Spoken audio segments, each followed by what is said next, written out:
tat dhamma, that binding rope. Badyamanasya, who was being bound by Mother Jashoda.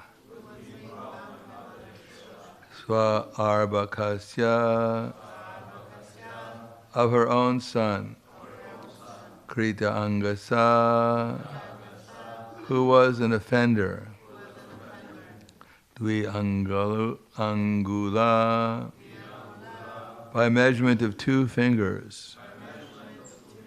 Unam, short. Adbhut, became. Tena, with that rope. Sandade, join. Anyatcha, another rope. Gopika, Mother Jashoda.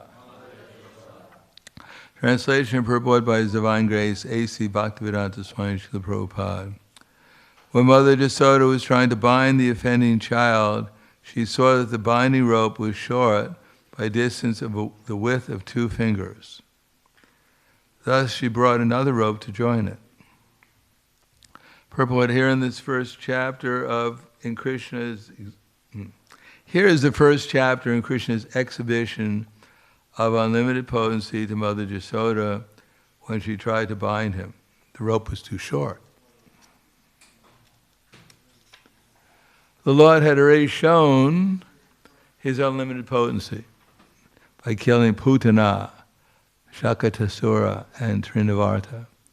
Now Krishna exhibited another vibhuti, or display of potency, to Mother Jashoda.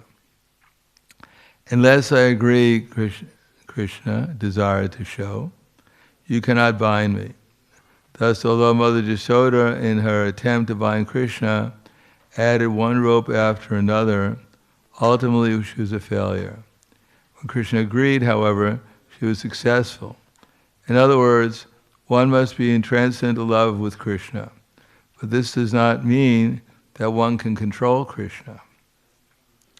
When Krishna is satisfied with one's devotional service, he does everything himself.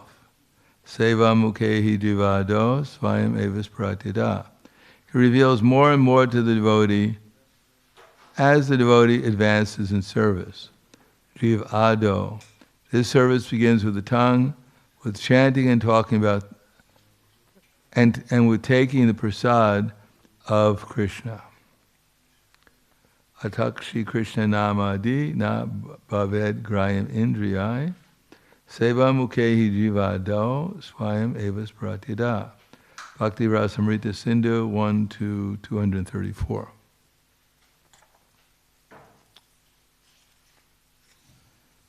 When Mother Jashoda was trying to bind the offending child, she saw the binding rope was short by a distance, the width of 2 fingers.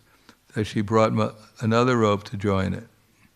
Namo Vishnu Vadaya Krishna Prasthaya Bhutale Srimate Bhakti-Vedanta Swami Namane Namaste Saraswati Deve Gauravani Vicharane Nirvishesha Srinivadi Paskyadyade Siddharna. This pastime is for our benefit, to show us that although we may make an endeavor, our endeavor is not sufficient. We also need Krishna's mercy. But then how to get Krishna's mercy? It's not that sometimes Krishna is merciful and sometimes Krishna is not merciful. There is a process of obtaining Krishna's mercy. That process is called devotional service. And the process, as it says here, begins with hearing and then performing service. We hear in order to utilize our tongue to glorify Krishna and to eat prasadam and to do other kinds of services. But that also requires a certain consciousness. So our philosophy is meant to show us what is the way to perfect our consciousness. Of course, we've come to the material world and we've been here for a long time, so we have already so many conceptions of life that are not accurate. they may be relatively correct according to the material energy, but in terms of absolute knowledge or absolute reality, they're illusory. Like, for instance, we think we're this body. That's quite an illusory conception. But we can't walk out of the body. We can't simply give up the bodily concept of life immediately. But we have to endeavor what is the process of giving it up. And that's called surrender, sharanagati.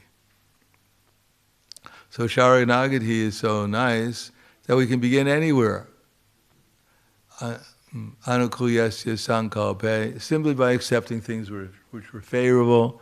And the first thing that's favorable is to accept things that are favorable.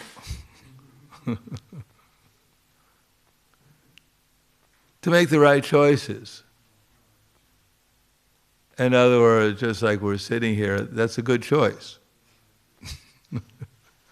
This, as a matter of fact, according to what we just read, it's the best choice. Now, how we're going to utilize, now we've made the choice to sit here, how we're going to utilize that choice is another choice that we have. Apuryamanam achala pratishtam samudram apa pravishanti yadvat tadvat kamayam pravishanti sarve sashanti matnoti nakama kami. The person who's not disturbed by the incessant flow of desires that enter like rivers into the ocean. So, even when we're sitting here, it's not that we entered into the temple and our material consciousness went away. We've been, somehow or another, we're perfect devotees, sitting here with halos around our heads, and not a thought about anything else goes through our mind. So we have to try to pay attention. Try to pay attention to what's being said, so at least we hear what's being said. And if we hear what's being said, then it's very unlikely we'll be listening to everything else that's going on through our minds at that particular time. So that's the first thing. That's the correct choice, is just to listen. And then, of course, hopefully there'll be something to listen to that is of value, so that we can learn the process of how to surrender to Krishna. Because that's the process. As Prabhupada, I was just reading that in this purport, famous verse, Tadvidi pranipatena pariprashnena sevaya upadekshanti te jnanam jnaninas tattvadarshana. Just try to learn the truth by approaching a spiritual master, inquire from him submissively, and render service unto him. The self-realized soul can impart knowledge unto you because he has seen the truth. So then Prabhupada's purport is very valuable. It's always good to memorize these purports because they give us some clarity and reality. And they're a flow of thought. Prabhupada is very systematic. So generally speaking, we get one idea, but we have to connect all these ideas together, which Prabhupada does very nicely in his purports. So Prabhupada in the purport, I'm not going to start at the beginning of the purport, but in the purport, Prabhupada says that satisfaction of the self-realized souls. Let's start with dry arguments and absurd inquiries condemned. One should not only hear submissively, but one should get, actually that goes on later. Let's start at the beginning. That the path of self-realization is undoubtedly difficult. Therefore, the Lord advises us to approach a bona fide spiritual master in the line of succession from the Lord himself. That no one can manufacture his own process. In other words, Yane priyasam udapastamanta eva. Lord Chaitanya accepted the instruction of Ramananda Roy that we have to put aside our tendency to speculate, that we ourselves can figure out what the process is. No, we have to learn the process as it's given to us by disciple succession. And if we're not self-realized, it means that there must be something lacking in our understanding of the process. So, that process is given by Krishna. We can't make it up. It's given by Krishna. And no one can be spiritually realized by manufacturing his own process, as is the fashion of the foolish pretenders. And somehow or another we're going to find out from someone else. Go on the internet, go on Facebook, get these speculations of the devotees, and then we'll figure out what the process is. It's just a waste of time. Matter of fact, we have a tendency to waste our time a lot because the process of surrender sometimes is not so appealing. Especially because it entails, as it will be explained here, we have to become humble and realize we can make an endeavor, but ultimately it depends upon Krishna, and Krishna is not going to be satisfied with our endeavor unless it's also added to it, for instance, humility and knowledge and so many other things.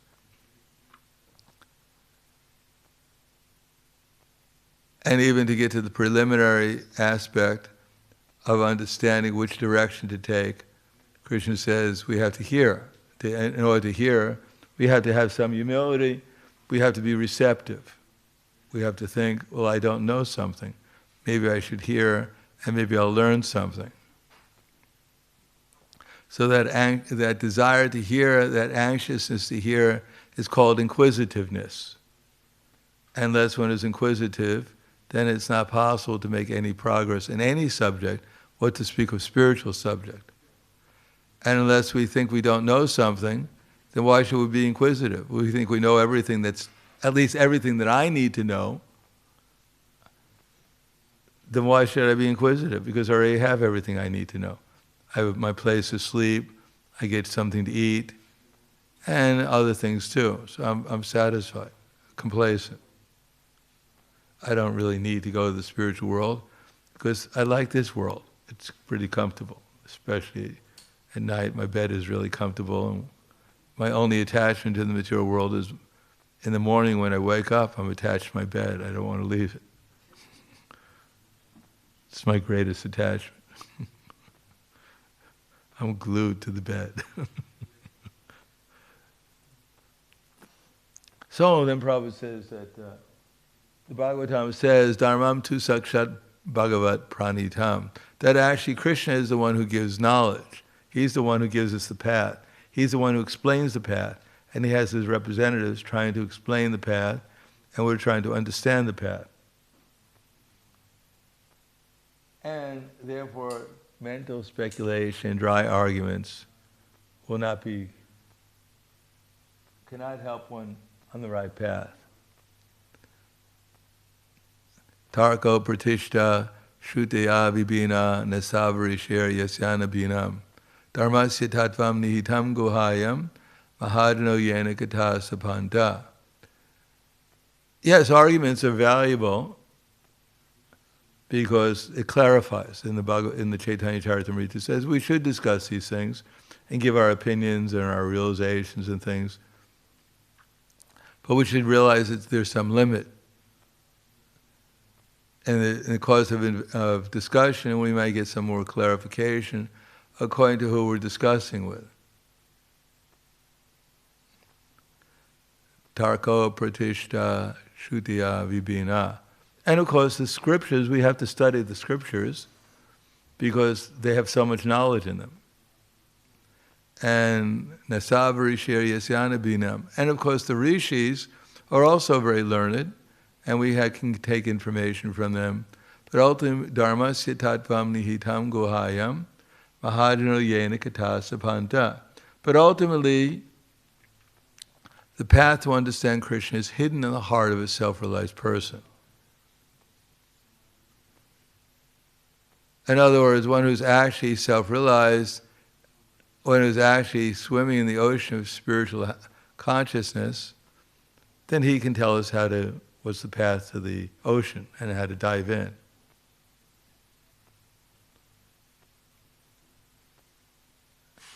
Now others, Mahajana Yena Kata Sabhanda, we've already chosen leaders. We have millions of leaders flowing through our consciousness since time immemorial. So many people we think are important, so many people we think are special, so many people we think are where we want to be. So we have to be careful because we've been going to so many places in the material universe, tasyaiva heto prayate tikovida, following so many people around the universe. Luckily we wound up here, and now we have an opportunity to follow Srila Prabhupada and his representatives in the simple succession. So we have to choose a Mahajan. For those in the mode of ignorance, they choose Hiranyakashipu and Kamsa as their Mahajan. People in the mode of ignorance, big leaders, demons, Rakshasas, they become the Mahajan. And for those in the mode of passion, big persons who have acquired material wealth and prestige, they become the Mahajan, for those in the mode of passion. And for the mode of goodness, people who are polite, who are naturalists, who are ecologists, they become the Mahajan, nice people. Like in the jungle, there's ferocious animals like tigers, and there's also nice animals like the deer, but they're all animals. Whether they're a tiger or a deer, they're still animals. So in the material world, everyone is more or less bewildered by the mode of ignorance. Only if one chooses someone who's actually situated in transcendence and tries to follow their instructions can we make progress. And therefore the duty of those who are giving instructions should be to repeat the messages of the Mahajans.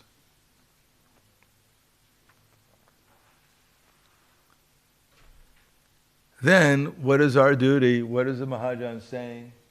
That one has to approach a bona fide spiritual master in the line of disciple succession from the Lord himself to receive the knowledge.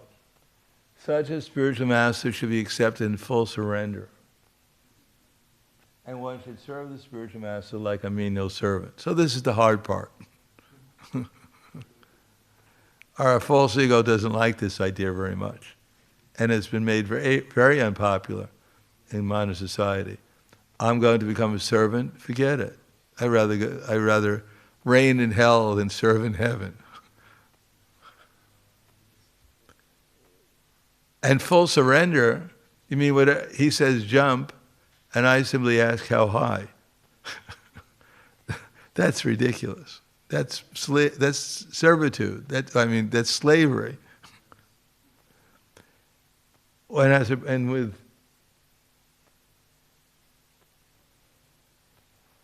like a menial servant, except in full surrender and serve. So humility is the basic principle of advancement in spiritual world and spiritual life. In the spiritual world, everyone is humble. Even God is humble. Everyone there is in love with everyone else. Everything everyone does in the spiritual world is simply to please everyone else out of love. There's nothing else going on in the spiritual world. So the path there must begin with doing everything to serve someone in full surrender. Like a menial servant, humility. Because that's the mood in the spiritual world. Even Krishna feels himself to be a menial servant. What to speak of our little selves? How can we be puffed up and God is humble? What do we have to be puffed up about? The only thing we have to be puffed up about is our false ego. That's big. Everything else about us is small. Our illusion is big. We're very small. So if we want to become bigger, we have to make our illusion a little smaller.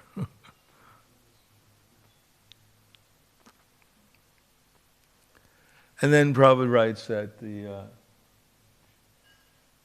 satisfaction of the self-realized spiritual master is the secret of advancement in spiritual life. Now, of course, does that mean when we come in contact with someone who's not self-realized, we can kick them in the head? Because who cares about them? I'm only caring about the self-realized spiritual master. Everyone else is is eligible for my kick. No, actually the self-realized spiritual master teaches us how to serve everyone appropriately. And it's not that he's far, far away, or he left this world and he doesn't know what's going on, and now I'm free to do whatever I want here. No, if we serve the instructions of the spiritual master, the self-realized spiritual master, then the result is that in any circumstance, then I'll have an opportunity to serve him.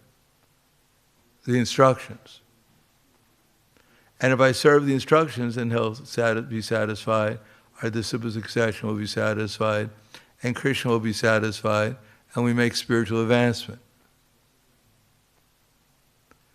And if we don't serve the instructions of the self-realized spiritual master, and whoever we're dealing with, whenever we're dealing with anything, then we're lost. Then we're an illusion.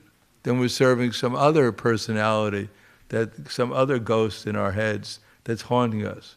Boo! Some ghost will enter into our head and direct us. Some ghost from the past. Because everyone in this material world is ghostly haunted, and simply repeating their ghostly haunted, what they learned from the other ghosts. And when we forget the instructions of the self-realized spiritual master, then we automatically remember our ghostly haunted past, our conditioned nature by the other ghosts floating around this universe.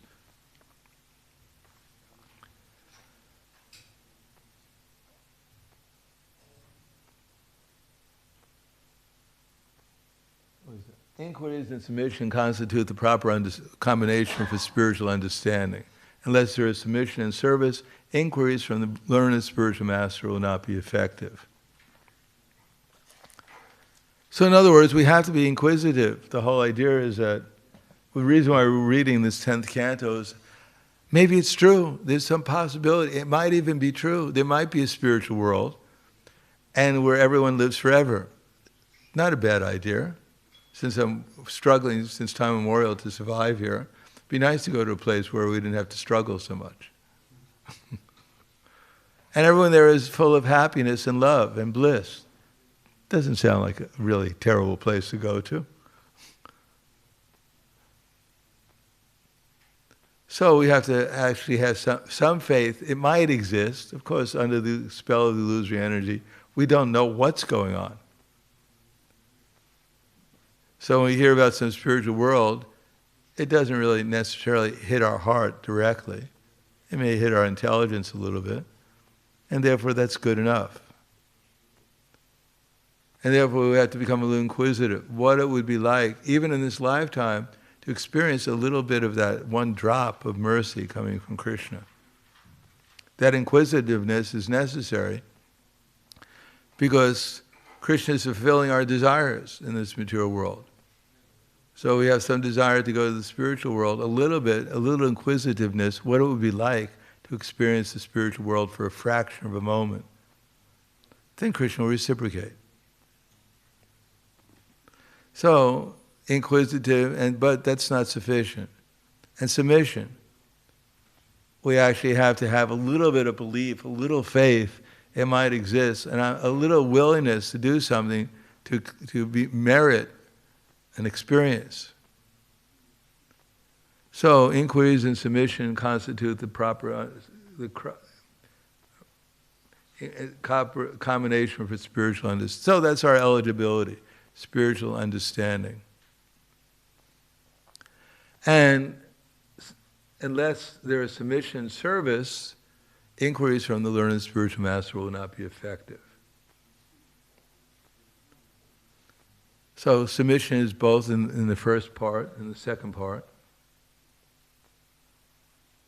And inquiry is in service. So in between inquiry, submission, then there should be some practical service. Something to show Krishna that we're actually interested, we're really sincere. That's sincerity. We weren't born sincere. We were born in ignorance. Anyone in ignorance is sincere about eating, sleeping, mating, defending. But apart from that spiritual life, anyone in ignorance, how can they be sincere about spiritual life? They have no idea what it is. what to speak of being sincere about it. Therefore, submission and inquiries at the beginning are the proper combination for spiritual understanding. And unless there is submission and service, inquiries from the learned spiritual master will not be effective. So, inquiry means that we'll sit here and we'll listen. We'll try to listen to this philosophical discourse. And then we try to listen submissively. We try and actually listen. Not that, who is this person? Why does he say, whatever. Why should I listen to this? And then we should be prepared to do something. Tesham sadatam yuktanam bhajantam priti purvakam dadami buddhi yogam tam yena mamupayantite. To those who are constantly devoted to serving me with love, I give the understanding by which they can come to me. So there must be something we add to our lives, something of devotional service we add, a little bit more extra service we do, and then we do it with some enthusiasm, some care, some attention, some priti, some affection, some love, something. And then dadami buddhi yogam tam, Krishna gives the intelligence, the realization, the illumination by which the path becomes clearer. And what is the path?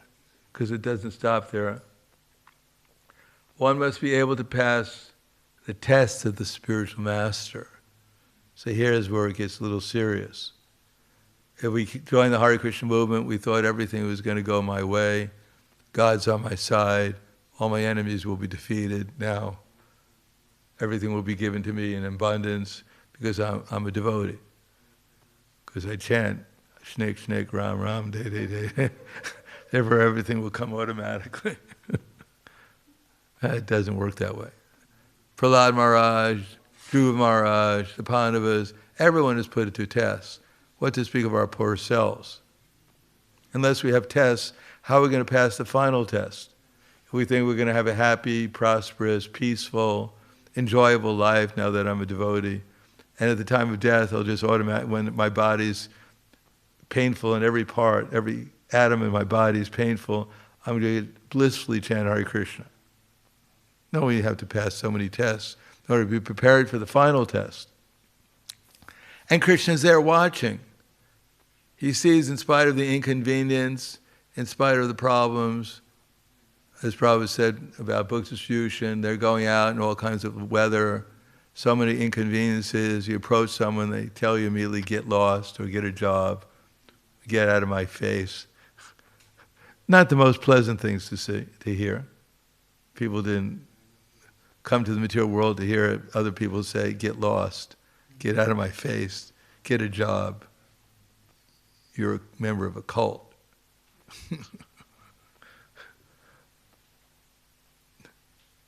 Die and make my life blissful. No, it's an austerity. What to speak of going out and people just ignore you? You're out there for 3 hours and people act like you don't even exist. They couldn't care less if you were there, wherever you were. So it's a test. And there's so many tests. Even when we deal with each other, it's automatically a test. How am I going to deal with this other devotee? They stole my glove diamond. How am I going to deal with them? You rascal! You heard that pastime of King Nariga, right? If you become a lizard, you'll be lucky. You're not pious enough to even to become a lizard. Now, how are we going to deal in this test? Every moment is a test. How are we going to deal with it?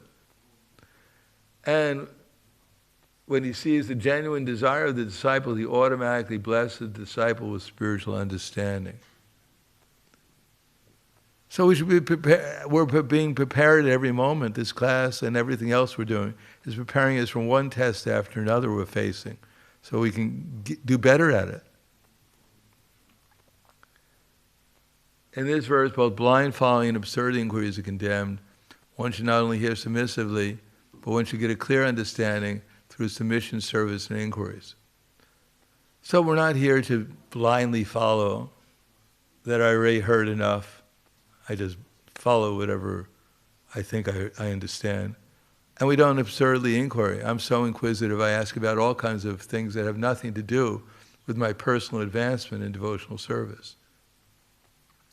I'm interested in everything except for my personal advancement in devotional service.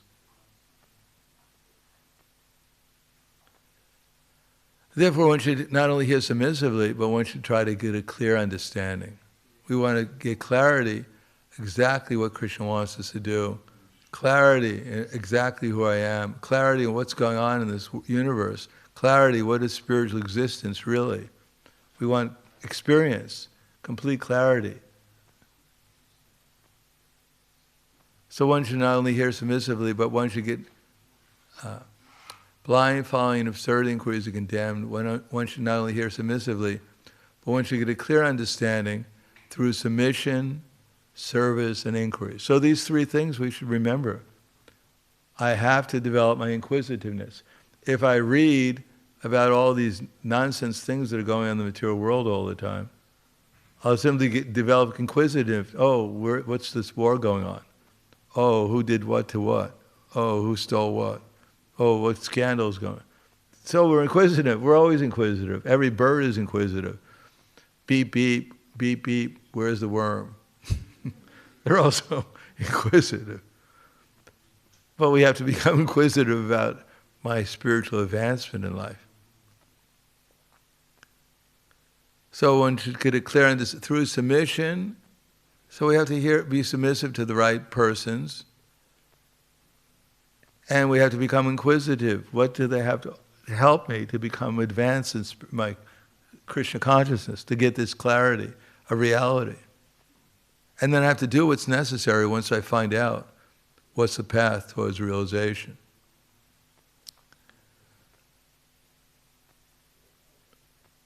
A bona fide spiritual master is by nature very kind to the disciple. When the spiritual master is submissive and is always ready to render service, then the reciprocation of knowledge and inquiries become perfect. So we have to read these books, we have to follow the process, and then that's a manifestation of our inquisitiveness. Everything else is something else. And if we be submissive to the right persons, have the right, keep their instructions always within our heart, and be ready to follow them, then our inquisitiveness, our trying to understand what's going on in these books, what's going on in the devotional service, then gradually that will be revealed to us. Because the acharyas will be pleased with us, and therefore the reciprocation of knowledge and our inquisitiveness will become perfect. In other words, we'll become Krishna conscious. Krishna will reveal himself to us, and our lives will become more and more perfect in Krishna consciousness. So I'll stop there. Thank you. Any questions or comments? So just the point is that in this verse, Mother Jasoda was trying to bind Krishna, but it was not possible because although she was making the endeavor, she had to develop the right attitude also. She had to realize that she was not the controller, that ultimately depended upon Krishna. Ultimately, we may make our endeavor, but ultimately we're not trying to become the controller. It's not sufficient. It's our attitude of submission, inquiry, and surrender that will actually make the difference. So any questions, comments? Yes. Hare Krishna, thank you for lecture, Maharaj. I'm wondering, from youth, they teach us to compete with each other, like surviving of the fittest, something. And I understand theoretically that the only one I should compete is myself, but I still notice that in some occasions, whenever I see I'm better than someone in something, my mind gets restless with that idea and being puffed up. How can we overcome or avoid competitiveness with others? Well, competitiveness is all right if it's utilized in devotional service to please Krishna. We're trying to compete with each other to please Krishna, but there's no envy. If we see someone's better than we are, we don't become envious of them. We appreciate it, and we try to do better service than them to please Krishna. They're inspirations to us. those who are better, so we can come to a higher level. Without people seeing those who are better than us, then how can we inspire to improve? And if we see others who are lower than us, then we should be merciful to them, because that will help us improve, becoming more merciful to help others. So how to do it? It's practice. Try to follow the example and the mood of the great devotees. And then we'll become devotees too. So we should see it like an opportunity. Everything is an opportunity. There's nothing but opportunities to serve Krishna. It's just a question of just seeing it properly, that's all. So whatever is going through our minds, because so many things go through our mind, we can't tackle them all at once, but tackle one of them and turn it around in Krishna consciousness with a Krishna conscious perspective on it. Thank you. Anything else? Yes.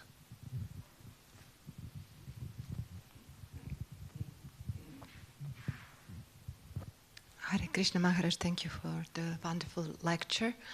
So, when someone comes to the point to be tested on humility, what is the best way that one can preach to himself, herself, to develop better understanding of situation and go through that test and rise up this consciousness? Well, just like, for instance, if you had to lift 500 kilos, generally you have to start with 10 kilos, 20 kilos, and try to lift them and practice regularly until you get the strength, and then gradually then one becomes more and more stronger, 100 kilos, maybe 150, etc. By practice and by suitable practice and by detachment from the idea I'm going to become perfect all at once. So we practice, and then as we practice, we'll get better. Humility can be theoretically, we can imitate humility, which is not bad either. Better to imitate something good. But on the other hand, real humility will manifest itself when we see how wonderful everything is. When we fall in love with everyone, then we'll become humble. When we fall in love with Krishna and fall in love with everyone and everything in relation to Krishna, then real humility will be there. When we realize how nice everything is, then we won't be worried about how nice I'm supposed to be. Because everyone else will be, if we love everyone, then we'll feel very humble and insignificant compared to them.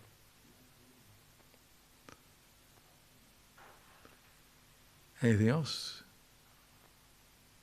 Kvala Grantaraj Bhagavad Gita ki jai, Srila Prabhupada ki jai, Gaur Premanande.